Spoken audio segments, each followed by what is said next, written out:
প্রতারণার মামলায় ই-কমার্স প্রতিষ্ঠান ইভ্যালির ব্যবস্থাপনা পরিচালক মোহাম্মদ রাসেল ও তার স্ত্রী চেয়ারম্যান শামীমা নাসরিনকে ৩ বছর করে সশ্রম কারাদণ্ড দিয়েছেন আদালত।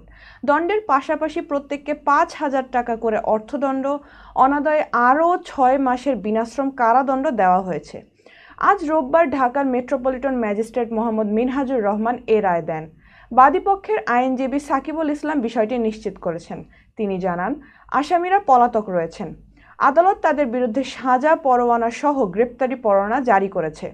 মামলা সূত্রে জানা গেছে, ইভ্যালি বিভিন্ন মাধ্যমে চমকপ্রদ বিজ্ঞাপন দিয়ে বিভিন্ন পণ্য বিক্রয় করে।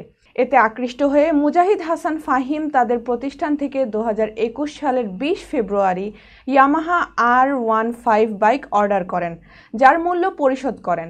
তবে কর্তৃপক্ষ ৪৫ দিনের মধ্যে বাইকটি সরবরাহ করতে ব্যর্থ হয়। পরে তিনি ধানমন্ডি অফিসে যোগাযোগ করেন। কর্তৃপক্ষ ৫ লাখ টাকার চেক প্রদান করে। তবে ব্যাংক হিসেবে পর্যাপ্ত পরিমাণ অর্থ না থাকায় চেকটি নির্ধারিত তারিখে ব্যাংকে জমা না দিতে অনুরোধ করেন। আসামিদের কথা বিশ্বাস করে তিনি চেকটি ব্যাংকে জমা দেননি। পরবর্তীতে বাদী টাকা আদায়ের জন্য তাগাদা দিতে থাকেন, তবে তারা কোনো টাকা তাকে ফেরত দেননি। এরপর লিগ্যাল নোটিশ পাঠিয়েও কাজ হয়নি।